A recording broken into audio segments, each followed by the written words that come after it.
Shalom, puji Tuhan boleh kembali menyapa sahabat-sahabat sekalian dalam program pendalaman Alkitab melalui pelajaran Sekolah Sabat bersama dengan kami Cornelius Media. Puji Tuhan kita sudah tiba di pelajaran yang kedua dengan tema Semak yang Terbakar. Saya Pendeta Edward Taliwongso bersama dengan Pendeta Felix Gosal dan Pendeta Widodo Purwanto akan sama-sama menolong sahabat-sahabat sekalian dalam pendalaman Alkitab pada kesempatan ini. Kembali kami mengingatkan, mari mempersiapkan diri kita dengan telah mempelajari pelajaran Sekolah Sabat di tempat kita masing-masing. Jika Anda sudah siap, mari kita tunduk kepala dan kita berdoa. Bapa Tuhan kami, Allah yang Maha Baik, terpujilah Engkau ya Tuhan, oleh karena kasih setiamu, Engkau jaga peliharakan kami. Sekarang kami rindu untuk kembali belajar firman Tuhan. Bukalah hati dan pikiran kami. Di dalam nama Yesus kami sudah berdoa. Amin. Ada 4 bagian dalam pelajaran kita, di mana yang pertama kita melihat dasar Alkitabiah, yang kedua kita mencoba menggali makna dari ayat hafalan, kemudian pokok pikiran yang muncul dari pelajaran hari per hari, di bagian akhir kita tiba kepada aplikasi. Mari kita lihat dasar Alkitabiah. Keluaran 18 ayat 3 sampai 4. Anak-anak Musa dinamai berdasarkan pengalaman hidupnya. Gersom karena ia adalah orang asing di negeri asing, dan Eliezer karena Allah menjadi penolong dan penyelamat dari Firaun. Keluaran 3 ayat 1 sampai 22. Allah menampakkan diri kepada Musa dalam semak yang menyala, namun tidak terbakar, dan memanggil dia untuk membebaskan Israel dari Mesir. Allah menyatakan namanya, Aku adalah Aku. Kejadian 22 ayat 11 dan 15 sampai 18. Malaikat Tuhan menghentikan Abraham dari mengorbankan Ishak dan memuji imannya. Tuhan memperbarui janjinya bahwa keturunan Abraham akan diberkati menjadi berkat bagi semua bangsa karena ketaatannya. Keluaran 6 ayat 3. Allah menyatakan diri kepada Abraham, Ishak dan Yakub sebagai Allah yang Maha Kuasa, tetapi sekarang dia menyatakan namanya sebagai Tuhan, sebagai Yahweh. Yoel 2 ayat 32. Barang siapa yang berseru kepada nama Tuhan akan diselamatkan. Akan ada keselamatan di Gunung Sion dan Yerusalem seperti yang dijanjikan Tuhan bagi mereka yang dipanggilnya. Keluaran 4 ayat 1 sampai 31. Musa merasa tidak layak dan dia takut ditolak. Tetapi Tuhan memberinya tanda mujizat dan menyertakan Harun sebagai penyambung lidahnya. Musa akhirnya taat dan kembali ke Mesir, dan Tuhan menyertai dia. Kejadian 17 ayat 10-11. Allah menetapkan sunat sebagai tanda perjanjian antara dia dan Abraham serta keturunan dari Abraham yang harus dilakukan pada setiap anak laki-laki. Sekarang kita lihat pengertian judul semak yang terbakar. Dalam konteks pelajaran Sekolah Sabat pekan ini, di mana semak ini terbakar, siapa yang membakar, bagaimana prosesnya, dan mengapa, apa tujuan dari semak yang terbakar itu. Yang pertama, semak itu terbakar berada di Gunung Horeb, juga dikenal sebagai Gunung Sinai. Pada waktu Musa menggembalakan domba milik mertuanya Yitro di padang gurun Midian. Siapa yang membakar dan bagaimana prosesnya? Jawabannya adalah Tuhan sendirilah yang menyebabkan semak itu terbakar. Api itu berasal dari hadirat Allah. Tetapi ajaibnya semak itu tidak hangus terbakar. Ini adalah mujizat yang digunakan Tuhan untuk menarik perhatian Musa dan kemudian memulai percakapan rohani yang akan mengubah hidupnya. Mengapa dan apa tujuan dari semak itu terbakar? Tujuan utama semak terbakar adalah untuk memanggil Musa secara ilahi dan secara dramatis agar ia menyadari kehadiran Tuhan dan menerima tugas khusus untuk membebaskan bangsa Israel dari perbudakan Mesir. Baker Encyclopedia of the Bible halaman 389 menyatakan apa tujuan dari semak yang terbakar itu. Di sana dikatakan, semak yang terbakar di Gunung Horeb tempat Musa mengalami kehadiran Allah dan menerima perintah untuk memimpin bangsa Israel keluar dari Mesir. Ada paradoks, tanaman yang terbakar tanpa terbakar habis menjadi sarana Allah mengungkapkan nama perjanjiannya, Aku adalah Aku. Semak yang terbakar adalah teofani, penampakan kemuliaan Allah yang tidak kelihatan. Jadi tujuannya adalah agar Musa melihat dan menyaksikan aku adalah aku, tetapi dia sendiri tidak dibinasakan. Kita tiba pada ayat hafalan Keluaran pasal 3 ayat 7-8. Alkitab mengatakan dan Tuhan berfirman, aku telah memperhatikan dengan sungguh kesengsaraan umatku di tanah Mesir, dan aku telah mendengar seruan mereka yang disebabkan oleh pengerah-pengerah mereka. Ya, aku mengetahui penderitaan mereka.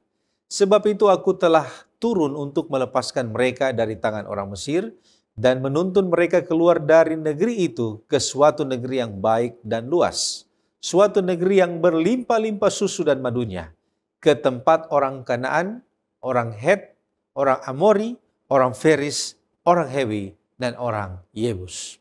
Nah, mari kita lihat pengertian ayat inti kita. Yang pertama, apa kisah yang tercatat di dalam Keluaran pasal 3 ini?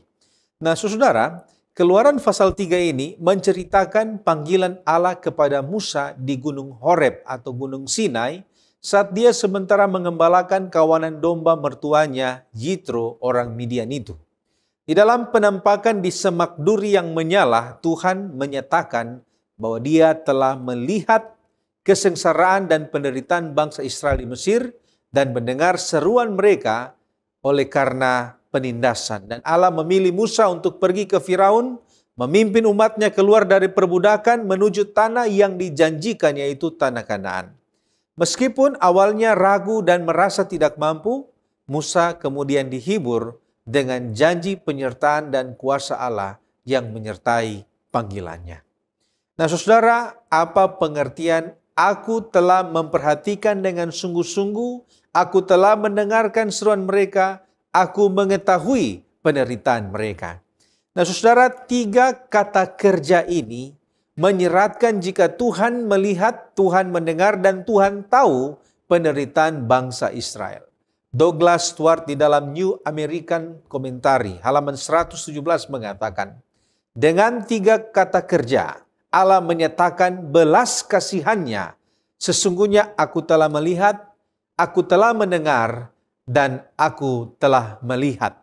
Nah, saudara, frase aku telah melihat atau ro'ah, ra'itih, melibatkan konstruksi infinitif absolut Ibrani, di mana hal ini menyeratkan ada sebuah intensitas perhatian Allah terhadap penderitaan umatnya. Jadi dengan kata lain, frase ini menunjukkan bahwa Tuhan sementara menyatakan belas kasihannya kepada perhatian kepada bangsanya atau umat-umat Israel yang sementara menderita. Dan perhatian di sini dilakukan oleh Allah secara intens. Nah, secara sederhana, kita dapat simpulkan bahwa ketiga frase ini adalah sebuah penekanan bahwa Allah adalah Allah yang peduli, Allah yang responsif, dan Allah yang terlibat aktif dalam kehidupan bangsa Israel. Lalu kemudian apa pengertian aku turun melepaskan, aku menuntun keluar, dan aku menuntun ke tempat yang baik dan luas. Nah, saudara, kembali lagi Douglas Stuart di dalam The New American Commentary halaman 117. Di sana dikatakan bahwa ayat 8 ini menyatakan rencana penyelamatan Allah. Kata-kata aku telah turun merupakan ciri khas dari banyak bagian Alkitab yang terkait dengan teofani dan penyelamatan ilahi manusia. Ia berjanji membawa mereka ke suatu tempat, dan dengan menyebutkan 6 kelompok orang-orang yang ada di daerah Kanaan Amori ini, Allah menjelaskan kepada Musa secara tepat wilayah mana yang ia rencanakan untuk diberikan kepada umatnya.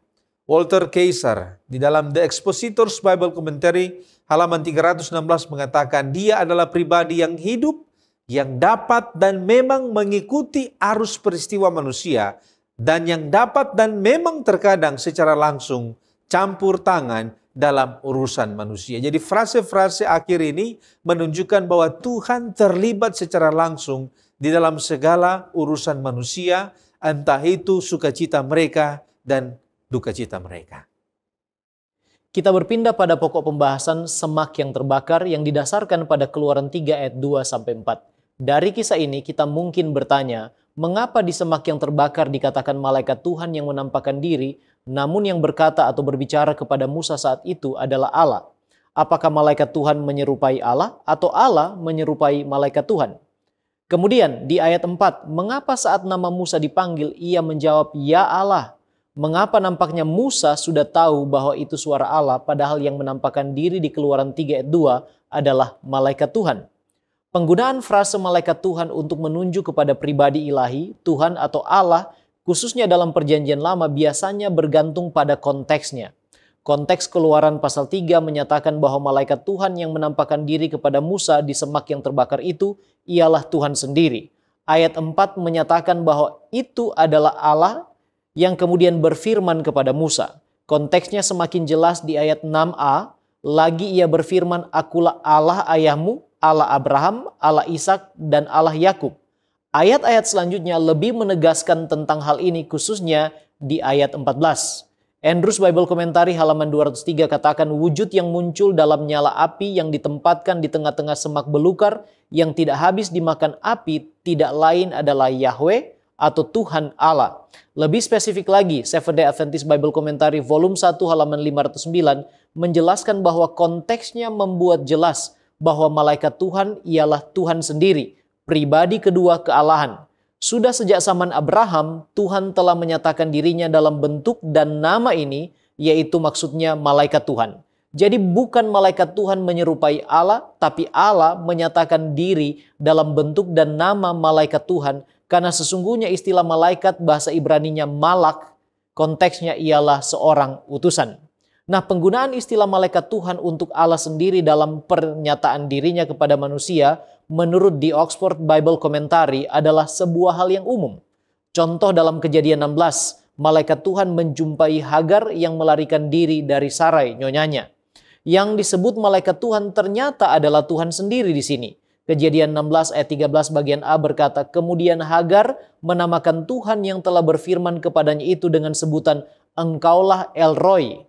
Contoh lain istilah malaikat Tuhan merujuk pada Allah sendiri ialah pengalaman Abraham di Kejadian 22, pengalaman Yakub di Kejadian 31, serta pengalaman Gideon di Hakim-Hakim pasal yang ke-6. G.W. Ashby dalam Go Out and Meet God, a Commentary on the Book of Exodus, International Theological Commentary halaman 20 katakan bahwa malaikat Tuhan adalah sebuah ungkapan yang sering digunakan untuk menunjuk kepada Allah sendiri, khususnya ketika ia hendak bertindak dan mengkomunikasikan kehendaknya dengan cara yang khusus. Dan sesuai dengan apa yang disampaikan dalam Seventh-day Adventist Bible Commentary volume 1 halaman 509, Kristuslah yang dimaksud dengan malaikat Tuhan itu. Dialah yang bertindak sebagai utusan Bapa dan firman-Nya. Pribadi kedua kealahan, dialah Tuhan itu sendiri.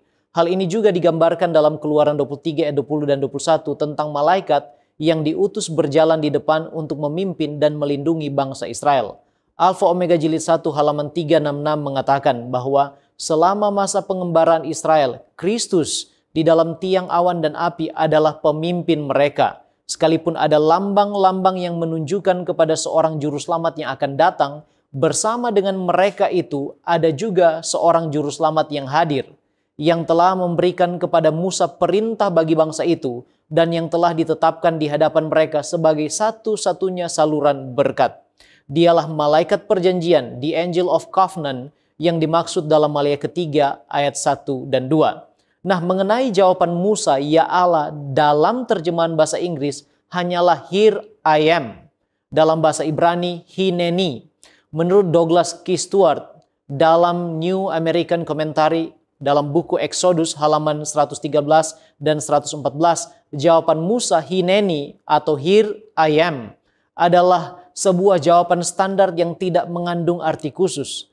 Artinya pada saat itu walaupun panggilan itu adalah sapaan istimewa karena nama Musa disebutkan 2 kali, namun tidak serta-merta Musa langsung mengenali sosok malaikat Tuhan itu, Yahweh atau Allah sendiri. Dalam proses selanjutnya, dalam konteks Keluaran pasal 3, Musa barulah kemudian mengenali bahwa itu adalah Allah sendiri. Nah, mengapa Musa dipanggil saat usianya sudah 80 tahun, sudah cukup tua? Mengapa tidak lebih muda Allah memanggil Musa? Dan apakah Musa melihat Allah saat semak terbakar? Karena menurut Keluaran 3 ayat 6, Musa menutupi mukanya sebab ia takut memandang Allah. Dalam buku Patriarchs and Prophets chapter 22 atau Alpha Omega jilid 1 bab 22, khususnya halaman 287 dan 288 dikatakan bahwa kepada Musa telah diberitahukan oleh para malaikat bahwa Allah telah memilih dan memanggilnya untuk melepaskan bangsa Israel dari belenggu perbudakan Mesir. Dan dalam konteks itu Musa masih berusia muda.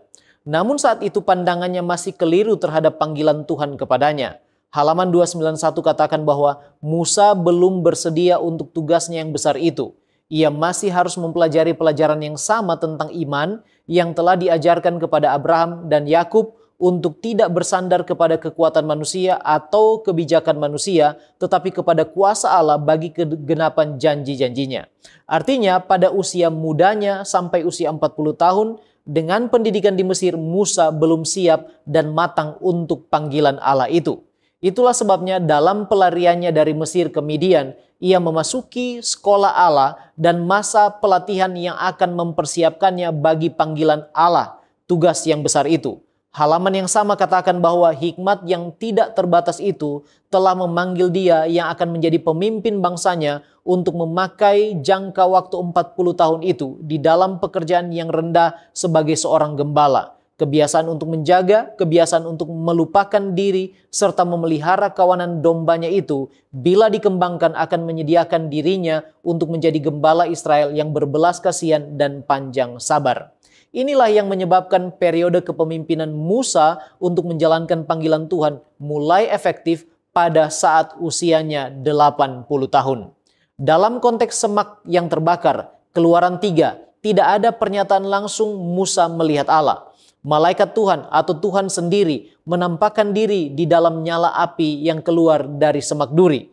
Musa melihat fenomena alam itu, mendengar suara, namun ia menutupi wajahnya takut memandang Allah. Dan memang dalam pengalamannya, Allah berfirman dalam Keluaran 33 ayat 20, "Engkau tidak tahan memandang wajahku, sebab tidak ada orang yang memandang aku dapat hidup." Itulah sebabnya Injil Yohanes pasal 1 ayat 18 katakan, "Tidak seorang pun yang pernah melihat Allah, termasuk Musa, tetapi anak tunggal Allah yang ada di pangkuan Bapa, dialah yang menyatakannya." Sekarang apa pelajaran penting saat Musa dipanggil melalui semak yang terbakar? Pelajaran penting pertama adalah tentang Allah yang memanggil Musa. Amazing Grace halaman 45. Allah yang Maha Pengasih menyelubungi kemuliaannya dengan cara yang sangat sederhana. Hal ini menggambarkan tentang Yesus yang datang menutupi keilahiannya, kemuliaan ilahinya dengan kemanusiaan. Yang kedua, panggilan melalui semak yang terbakar menggambarkan kepedulian dan kasih sayang Allah terhadap umatnya yang menderita. Seventh-day Adventist Bible Commentary volume 1 halaman 509 mengatakan, semak duri dapat diibaratkan sebagai bangsa Israel yang direndahkan, dihina oleh dunia. Api yang membakar tetapi tidak menghanguskan semak duri itu dapat dianggap sebagai lambang penderitaan akibat perbudakan. Tetapi semak itu tidak dimakan habis, dan dalam nyala api yang mengajar, Tuhan tidak menyerahkan umatnya kepada maut. Hal ini sama dengan Mazmur 118. Pelajaran penting yang ketiga ialah tentang kekudusan dan kemuliaan Allah. Di hadapannya, sebagaimana Musa merendahkan diri dan menunjukkan penghormatan tertinggi, demikian pula kita harus bersikap demikian. Signs of the Times, 26 Februari 1880 katakan, makhluk yang terbatas dapat belajar sebuah pelajaran yang tidak boleh dilupakan, yaitu untuk menghampiri Allah dengan penuh hormat. Kita boleh datang dengan berani di hadiratnya dengan membawa nama Yesus, kebenaran dan pengganti kita, tetapi tidak pernah dengan keberanian untuk menganggap diri kita sejajar dengannya. Allah harus sangat dihormati, dimanapun itu hadiratnya disadari dengan jelas, orang-orang berdosa akan tunduk dengan sikap kerendahan hati yang paling tinggi. Baik, terima kasih pendeta. Sekarang kita melihat tema tentang malaikat Tuhan.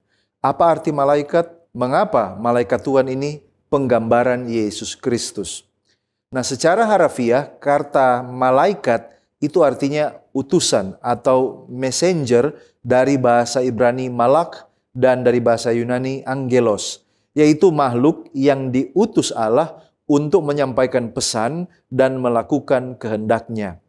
Baker Encyclopedia of the Bible halaman 90 mengomentari bahwa sosok malaikat berperan positif bagi Israel sebagai pemandu dan pelindung, Keluaran 14 ayat 19, sebagai yang menemani dalam perjalanan di padang gurun, Keluaran 23 dan juga Bilangan 20. Tetapi juga berperan negatif sebagai pembunuh atau perusak, 2 Samuel 24 ayat 16. Tetapi malaikat ini selalu bertindak untuk menjaga kesucian perjanjian Israel dengan Allah. Nah, sekarang bagaimana dengan istilah the angel of the Lord atau malaikat Tuhan? Dalam beberapa bagian Alkitab, termasuk di Keluaran 3 yang menjadi fokus kita, ini bukan sekedar malaikat biasa, melainkan merujuk kepada manifestasi ilahi yang menyatakan diri seolah-olah Allah sendiri yang hadir. Nah, dalam konteks Musa di semak yang terbakar, malaikat Tuhan berbicara sebagai Allah, mengidentifikasi dirinya sebagai aku adalah aku. Lalu dia menerima penyembahan yang hanya layak diberikan kepada Allah. Ini menunjukkan bahwa malaikat Tuhan adalah penggambaran atau penampakan awal dari Yesus Kristus sebelum inkarnasi yang dikenal dalam teologi sebagai Kristofani. Para bapak gereja awal juga menyatakan bahwa figur tersebut yaitu mewakili firman Allah yang sudah ada sebelumnya. Jadi, Yesus Kristus, pribadi kedua dari Tritunggal yang bertindak dalam perjanjian lama. Dalam beberapa teks Alkitab, sulit untuk membedakan antara malaikat Tuhan dan Tuhan itu sendiri. Contohnya Kejadian 16, Kejadian 21, Kejadian 22, dan juga ada banyak kisah yang lain di mana dinyatakan seperti yang sudah kita baca di Keluaran pasal 3 ini. Mengapa Allah menyebut orang Israel dalam penindasan sebagai umatku atau umat Allah? Padahal kita tahu mereka di Mesir tidak berbakti kepada Allah dengan setia. Nah, Allah menyebut Israel sebagai umatku bukan karena kesetiaan mereka, tetapi karena perjanjian, covenant yang telah dibuatnya dengan Abraham, Ishak, dan Yakub. Kesetiaan Tuhan pada janjinya ini melampaui kegagalan umatnya. Meskipun Israel tidak setia di Mesir, Tuhan tetap menganggap mereka sebagai miliknya karena kasih dan komitmennya terhadap perjanjian itu. Jadi identitas Israel sebagai umat Allah berakar di dalam kasih karunia dan kesetiaan Allah, bukan karena kelayakan mereka. Mengapa Allah mau membebaskan orang Israel dari penindasan Mesir? Mengapa Tuhan mau mengeluarkan mereka? Dan mengapa mereka harus masuk tanah Kanaan yang pada waktu itu sudah dihuni bangsa-bangsa lain? Mari kita lihat. Allah membebaskan Israel bukan karena mereka pantas, melainkan karena kasih karunia dan kesetiaannya pada janjinya. Dia berjanji kepada leluhur mereka, yaitu Abraham, Ishak, dan Yakub. Mari kita lihat komentar Ellen White dalam Fundamental of Christian Education 287 tentang alasan mengapa Tuhan memanggil keluar menyelamatkan umatnya bangsa Israel. Selama 400 tahun mereka berada di Mesir dan menjadi budak orang Mesir. Mereka telah tercemar oleh penyembahan berhala. Dan tiba waktunya ketika Tuhan memanggil mereka keluar dari Mesir, agar mereka dapat menaati hukumnya dan menjaga sabatnya yang telah ia tetapkan di Eden. Ia menyampaikan 10 perintah Allah kepada mereka dengan kemegahan yang dahsyat dari Gunung Sinai, agar mereka memahami sifat suci dan abadi dari hukum tersebut dan membangun dasar bagi banyak generasi, dengan mengajarkan kepada anak-anak mereka tuntutan yang mengikat dari perintah-perintah suci Allah. Jadi bukan mereka menurut hukum dulu, setia dulu baru Tuhan panggil keluar. Tetapi mereka dipanggil keluar, diselamatkan supaya mereka dapat menaati hukum-hukum Tuhan. Bagaimana dengan tanah Kanaan? Tanah Kanaan adalah tanah yang telah dijanjikan kepada Abraham dan keturunannya jauh sebelumnya. Meskipun benar ada bangsa-bangsa seperti Het, orang Amori, dan lain-lain tinggal di sana. Tetapi Allah memiliki tujuan rohani dan historis. Dia berencana akan memakai bangsa Israel sebagai terang bagi bangsa-bangsa lain dan menyatakan karakternya melalui mereka. Jadi kehadiran bangsa-bangsa lain di Kanaan ini juga menjadi bagian dari penghakiman Allah atas kefasikan mereka yang sudah mencapai puncaknya. Kalau kita baca Kejadian 15 ayat 16. Jadi ada dua tujuan sebenarnya mengapa di Kanaan. Penempatan Israel di tanah Kanaan itu adalah kombinasi antara dua hal. Yang pertama, penggenapan janji kepada Abraham. Dan yang kedua, untuk melaksanakan keadilan Allah atas bangsa-bangsa yang sangat jahat itu. Kita tiba pada pembahasan mengenai nama Tuhan. Nah, apa pentingnya nama Tuhan bagi kita? Dan manakala kita ucapkan nama Tuhan, apa pengucapan atau panggilan yang paling hormat dan kudus secara teologis? Apakah nama Tuhan adalah Allah atau Yahweh atau Elohim atau ada nama panggilan lain? Nah, saudaraku yang terkasih, The Seventh Day Adventist Bible Commentary volume 1 halaman 170 mengatakan seperti begini. Kata Shem atau biasa yang diterjemahkan nama dalam bahasa Ibrani itu berarti tanda atau token yang menggambarkan identitas dan sifat pemiliknya. Jadi dalam teologi Perjanjian Lama, nama itu menjelaskan identitas dari pemilik nama tersebut. Tetapi nama Tuhan bukan sekedar label, melainkan itu menunjukkan karakter, itu juga menunjukkan kuasa dan kehadirannya yang nyata dalam sejarah umat manusia. Di dalam tradisi Yahudi dan juga teologi Perjanjian Lama, nama Tuhan yang paling kudus adalah YHWH. Ini adalah tetragrammaton, 4 huruf Ibrani yaitu YHWH.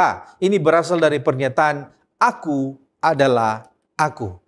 Nah saudara, nama ini dianggap begitu suci sehingga orang Yahudi menghindari pengucapannya langsung dan menggantikannya dengan ucapan Adonai. Dan akibatnya pengucapan YHWH ini yang asli akhirnya hilang oleh karena tidak pernah diucapkan. Nah, ada berbagai nama Tuhan di dalam Alkitab. Yang mana yang adalah nama Tuhan sesungguhnya? Nah, mari saudara kita lihat ada beberapa contoh di dalam Alkitab nama Tuhan. Yang pertama tadi YHWH, kemudian Elohim, ada juga El, ada juga Elah di dalam bahasa Aram, ada El Shaddai, kemudian ada Adonai, ada Theos Krios di dalam bahasa Greka dan Allah atau Tuhan di dalam bahasa Indonesia. Nah, mari kita lihat dari sekian nama ini, mana nama Allah. Nah, saudara, nama-nama Allah ini digunakan sesuai dengan konteks historis atau karakter Allah di dalam sejarah. Nah, semua nama ini adalah benar. Ini semua adalah nama Allah. Kalau kita melihat contohnya di dalam Alkitab ada kata Elohim. Nah, Elohim ini adalah sebuah nama yang menyatakan kekuasaan dan kebesaran Allah. Elohim juga menandakan pluralitas atau jamak yang merujuk pada doktrin Trinitas.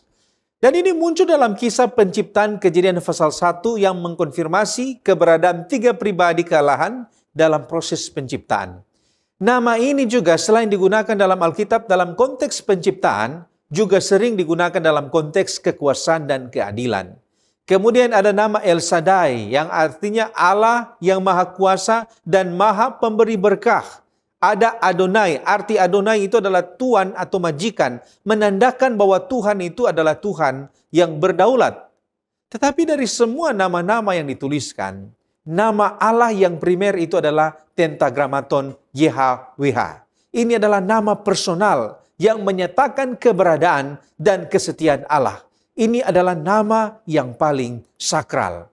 Nah, kalau begitu, apa pengertian nama Allah, aku adalah aku?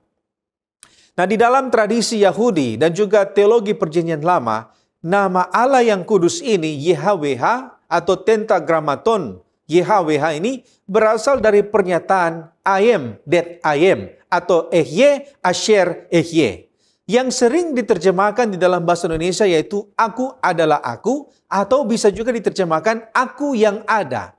Nah, menurut scholar Perjanjian Lama seperti John Walton di dalam The NIV Application Commentary, dia di sana mengatakan bahwa nama ini atau nama YHWH menandakan bahwa Allah adalah yang ada dengan sendirinya. yang mengatasi waktu dan ruang, dan yang setia menyertai umatnya dalam segala situasi. Jadi sangat jelas, sama seperti tadi, nama itu menandakan karakter atau sifat dari pemiliknya. YHWH ini menyatakan tentang siapa itu Allah. Gerald Hassel menekankan bahwa nama ini adalah pernyataan eksistensi Allah sebagai pribadi aktif dalam sejarah keselamatan manusia. Jadi bukan hanya yang ada secara metafisik, tetapi yang hadir menyelamatkan. Nah, kalau begitu apa pengertian jangan menyebut nama Allah dengan sembarangan? Dan apa ganjarannya? Nah saudara, jangan menyebut nama Allah dengan sembarangan. Atau di dalam bahasa Ibrani-nya adalah Lo Tisa Et Shem, Adonai Eloheka Lashaf. Nah saudara, kata ini berarti yang pertama, jangan menggunakan nama Tuhan untuk sumpah palsu. Kita bisa lihat contohnya di dalam Imamat pasal 19 ayat 12.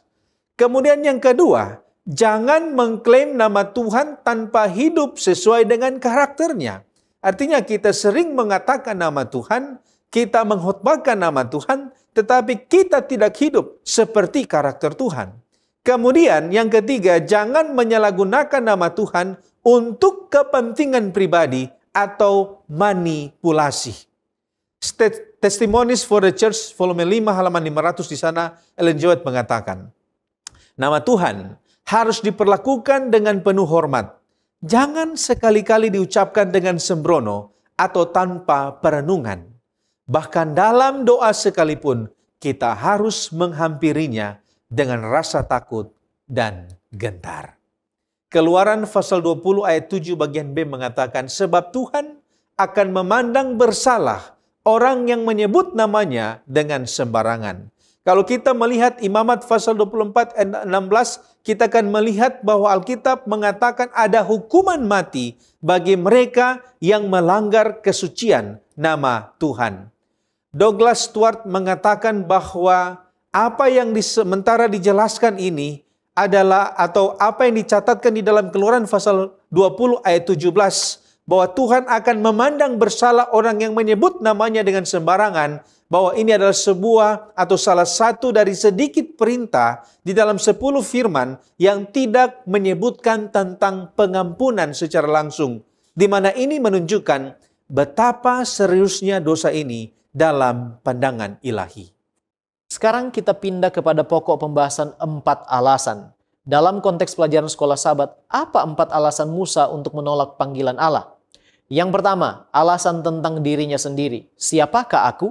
Keluaran 3 ayat 11 katakan, tetapi Musa berkata kepada Allah, siapakah aku ini? Maka aku yang akan menghadap Firaun dan membawa orang Israel keluar dari Mesir. Yang kedua, alasan tentang siapa Tuhan. Siapakah engkau? Keluaran 3 ayat 13. Lalu Musa berkata kepada Allah, tetapi apabila aku mendapatkan orang Israel dan berkata kepada mereka, Allah nenek moyangmu telah mengutus aku kepadamu, dan mereka bertanya kepadaku, bagaimana tentang namanya? Apakah yang harus kujawab kepada mereka? Yang ketiga, alasan tentang kekhawatirannya akan apa yang akan terjadi nanti. Bagaimana jika mereka tidak mempercayaiku? Keluaran 4 ayat 1. Lalu sahut Musa, bagaimana jika mereka tidak percaya kepadaku dan tidak mendengarkan perkataanku, melainkan berkata, Tuhan tidak menampakkan diri kepadamu? Alasan yang keempat, alasan tentang kemampuannya untuk bicara. Aku tidak fasih bicara, kata Musa. Keluaran 4 ayat 10. Lalu kata Musa kepada Tuhan, Tuhan, aku ini tidak pandai bicara. Dahulu pun tidak, dan sejak engkau berfirman kepada hambamu pun tidak. Sebab aku berat mulut dan berat lidah. Itulah keempat alasan dalam penolakan Musa. Nah, mengapa Allah tetap memaksakan pilihan kepada Musa meskipun Musa sudah 4 kali membuat alasan untuk menolak panggilan Allah? Alasan-alasan penolakan Musa semuanya dapat dijawab oleh Allah. Hal ini membuktikan bahwa Allah sanggup memperlengkapi siapa yang dipanggilnya dan dia tidak pernah salah dalam memanggil dan memilih hambanya. Alfa Omega Jilid 1 halaman 297 mengatakan, alasan-alasan ini pada mulanya datang dari perasaan rendah hati dan malu.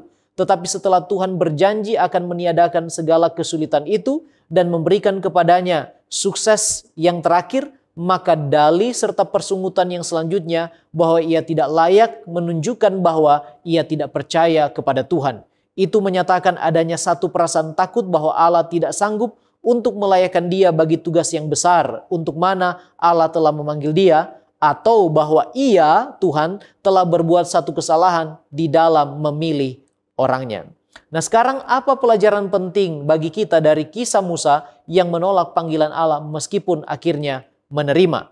Yang pertama, yang dibutuhkan Allah dalam memanggil seseorang seperti Musa bukanlah kesempurnaan, tetapi iman dan kebergantungan total kepada Allah. Pelajaran yang kedua, Allah sabar dalam menghadapi penolakan, namun tegas dalam panggilannya. Pelajaran yang ketiga, kita mungkin punya ketakutan dan kekhawatiran menerima panggilan Allah, tetapi dialah yang akan menyanggupkan kita dan memperlengkapi kita bagi panggilannya.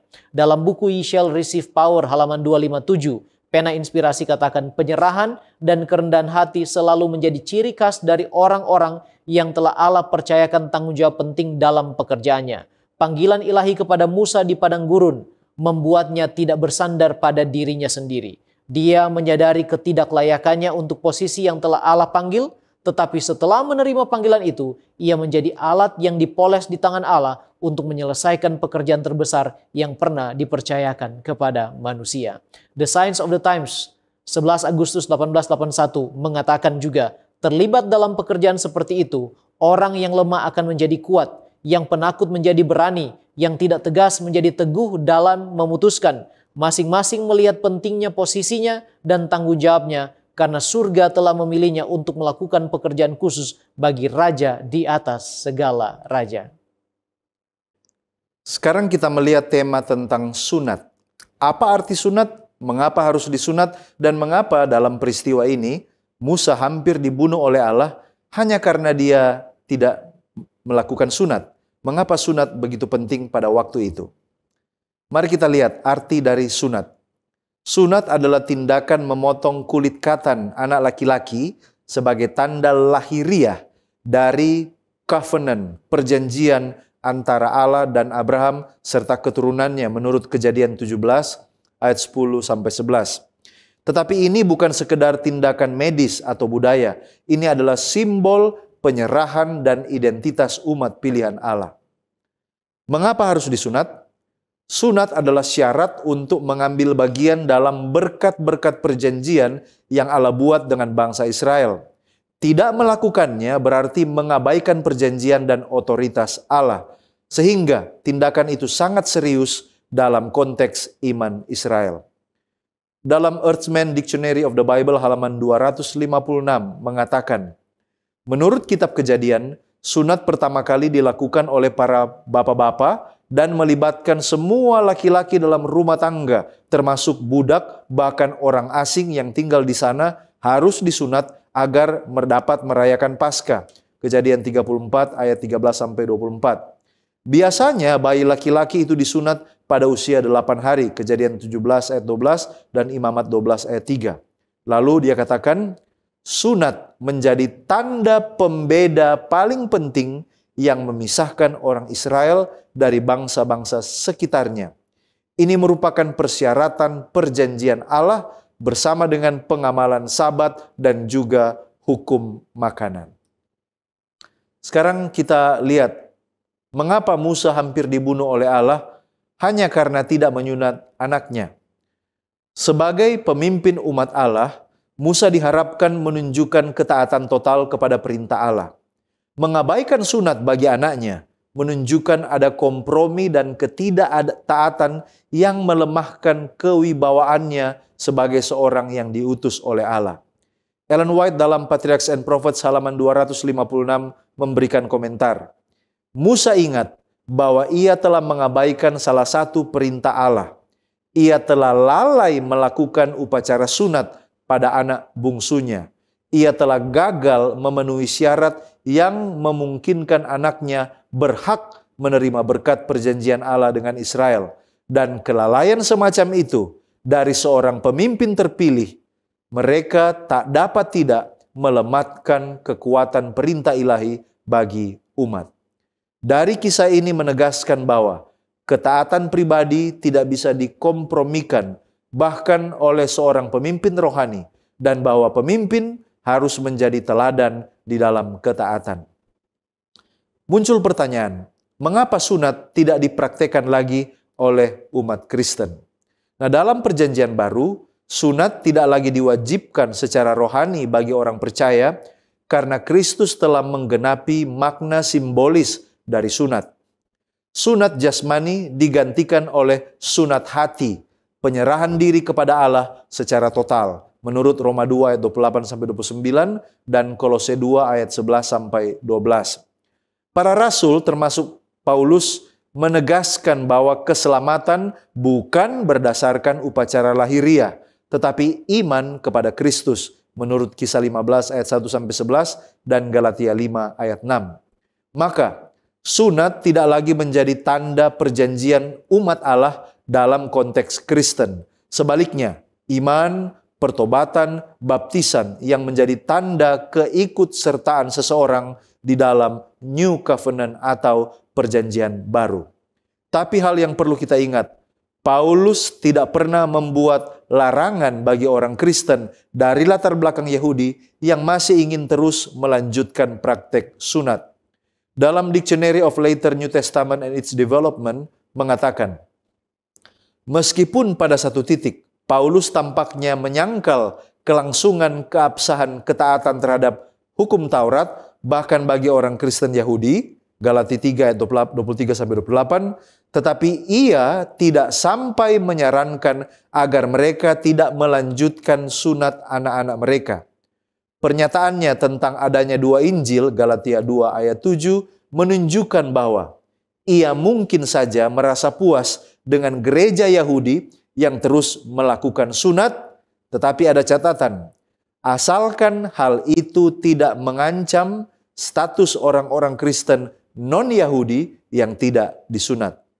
Tidak ada dalam pernyataan-pernyataan selanjutnya tentang hukum dalam kitab Roma yang menunjukkan adanya perubahan dalam pemikiran Paulus sehubungan dengan tema sunat ini. Kita tiba pada pendalaman. Mengapa pada akhirnya Musa menerima panggilan Allah untuk melepaskan bangsa Israel dari penindasan? Apakah karena Allah marah kepada Musa sesuai dengan Keluaran pasal 4 ayat 14? Nah, saudara, mari kita lihat, apakah memang Musa takut karena kemarahan Allah, kemudian dia meminta atau menerima panggilan ini? Di dalam Seventh-day Adventist Bible Commentary volume 1 halaman 515, di sana dikatakan seperti begini. Ungkapan yang digunakan atau kata marah di dalam ayat ini, di sana dikatakan ungkapan yang digunakan kuat, tetapi mungkin tidak lebih dari sekedar bahwa Allah tidak senang. Jadi di sini bukan berarti Allah marah, tetapi menunjukkan bahwa Allah ini sementara merasa tidak senang dengan keputusan Musa.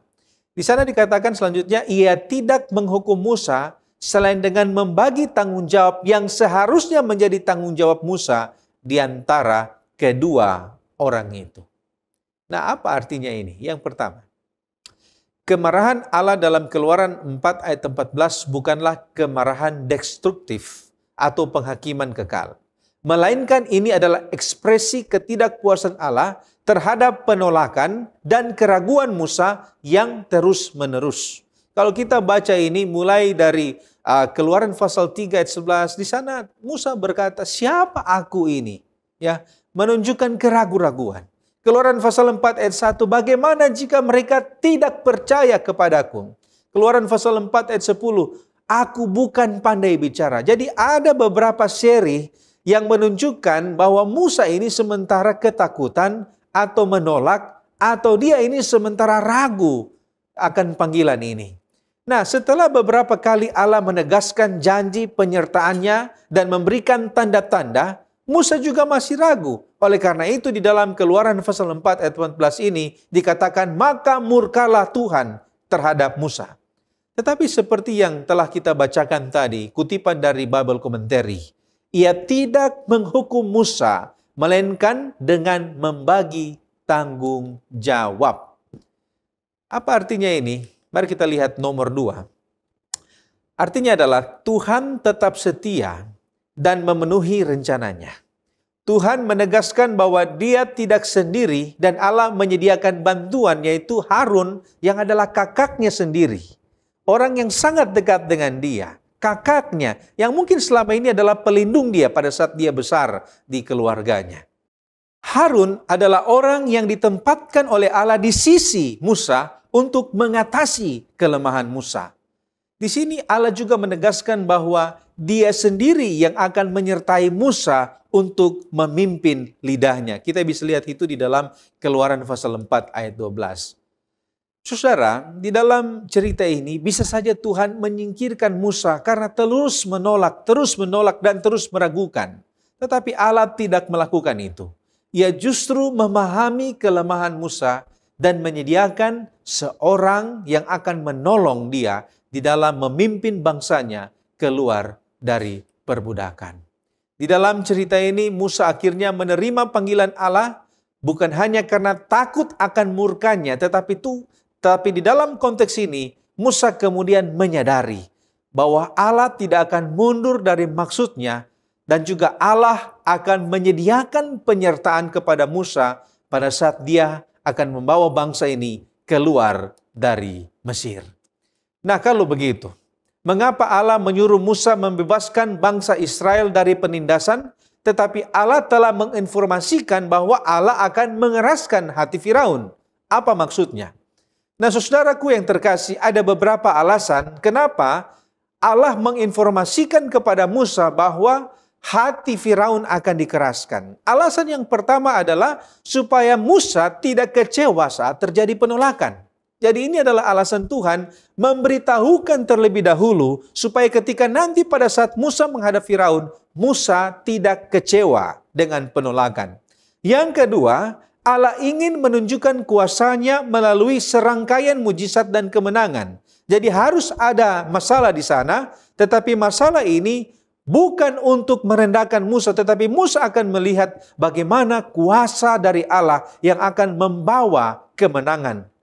Kemudian yang ketiga, penindasan selama 400 tahun ini harus disertai dengan penghakiman atas Mesir. Oleh karena itu, hati Firaun dikeraskan. Dan yang keempat, mengapa hati Firaun dikeraskan? Yang keempat ini adalah Allah yang Maha Tahu. Bukan Allah yang mengeraskan hati Firaun, tetapi Allah di dalam kemahatauannya telah melihat jika Firaun akan mengeraskan hatinya. Walter Kaisar mengatakan, Tuhan mengeraskan hati bukan sesuatu yang sewenang-wenang, melainkan sebuah proses hukum. Dan ini adalah respons ilahi kepada mereka yang telah mengeraskan hati mereka terhadapnya. Sebagai penutup dan aplikasi dari apa yang kita pelajari dan diskusikan bersama, apa bentuk semak terbakar kita umat percaya saat ini? Yang pertama, semak terbakar kita bisa berupa pertemuan kita dengan Tuhan dan ini bersifat sangat pribadi. Contoh, pengalaman pertobatan kita yang hanya kita dan Tuhan yang tahu. Yang kedua, semak terbakar bisa berupa panggilan Allah kepada kita untuk tugas pelayanannya. Contoh, saat kita dipercayakan tanggung jawab di gereja, apapun itu, atau saat kita dipanggil untuk terlibat dalam kegiatan penginjilan, baik sebagai pembicara di KKR atau untuk tugas apa saja dalam penginjilan. Yang ketiga, semak terbakar bisa berupa pengalaman pahit yang kita alami untuk memurnikan iman kita.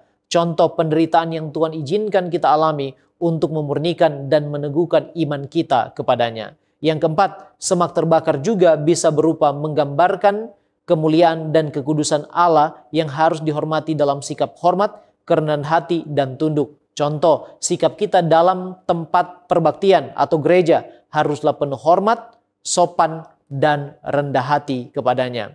Sekarang apakah betul jika kita menolak panggilan Allah saat ini untuk tugas pelayanan, kita tidak akan diberkati, bahkan menerima kutuk?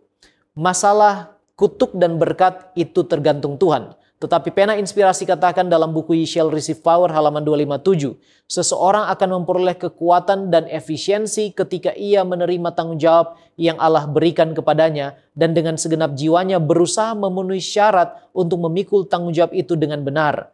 Betapapun rendahnya posisinya atau terbatasnya kemampuannya, orang tersebut akan mencapai kebesaran sejati yang dengan riang menanggapi panggilan tugas dan dengan mengandalkan kekuatan ilahi berusaha untuk melakukan pekerjaannya dengan setia. Dia akan merasa bahwa dia memiliki tugas suci untuk berperang melawan yang salah, untuk memperkuat yang benar, untuk mengangkat, menghibur, dan memberkati sesamanya. Kemalasan, keegoisan, dan kecintaan akan persetujuan duniawi harus dikalahkan oleh panggilan yang tinggi dan kudus ini.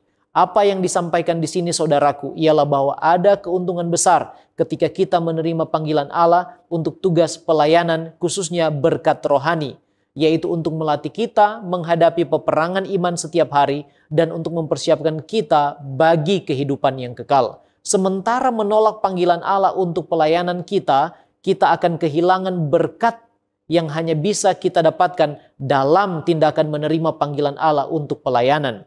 Manuskrip 107, 1908 mengatakan, hidup untuk diri sendiri berarti kebinasaan.